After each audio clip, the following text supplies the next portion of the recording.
He's one of the most badass characters in Creature Commandos.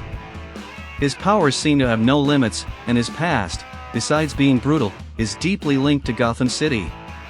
Today's video is all about everything you need to know about Dr. Phosphorus, his powers, origin, the difference between the comics and the animation, and a whole lot more.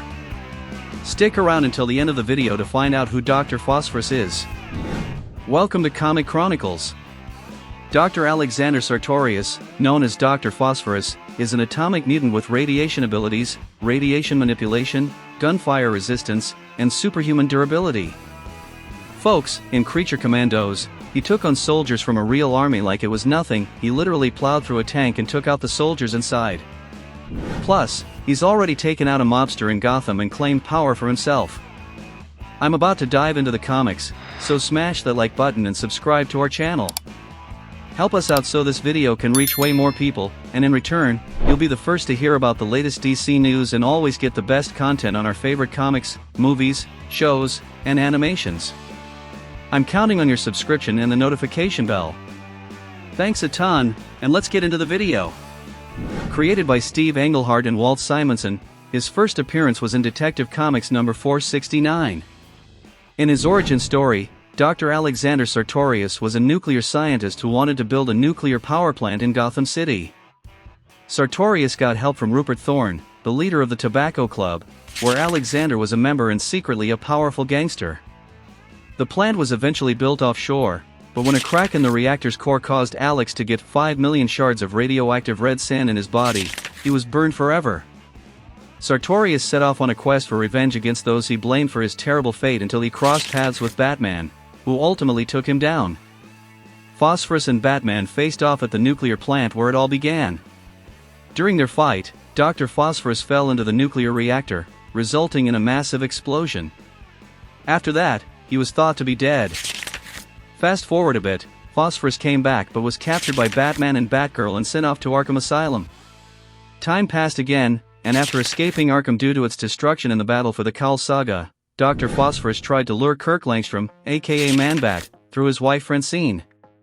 Phosphorus pushed Langstrom so hard that he transformed into Man-Bat without needing the serum.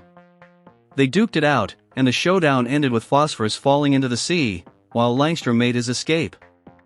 After that, Phosphorus disappeared from the scene but was mentioned as being caught by heroes Ragman and Wildcat.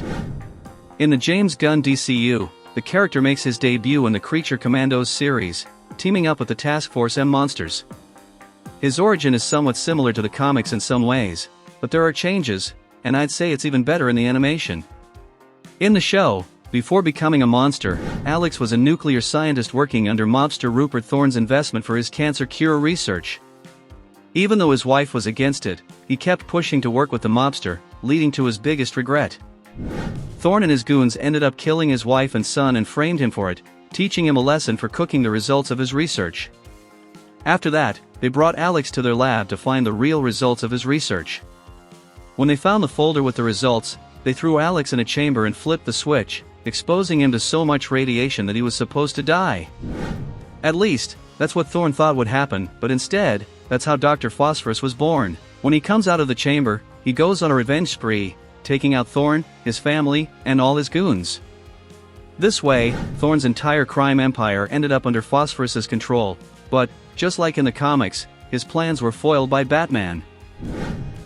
A lot of folks mix it up, but Dr. Phosphorus isn't the same villain from Batman Beyond. The villain in Batman Beyond goes by Blight, so even though they look pretty similar, they're different characters with different stories. But let's be honest, it's clear the creators of Blight were inspired to make him the antagonist for Terry McGinnis. Episode 6 of Creature Commandos, which explores this Batman villain's backstory, is definitely one of the best of the animation. Do you agree? Did you know the story of Dr. Phosphorus? Do you like how he was adapted in the DCU? Let me know in the comments, hit that like button, and subscribe to the channel.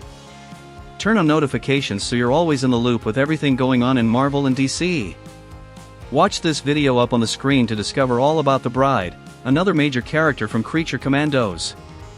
Thanks a bunch, and catch you in the next video.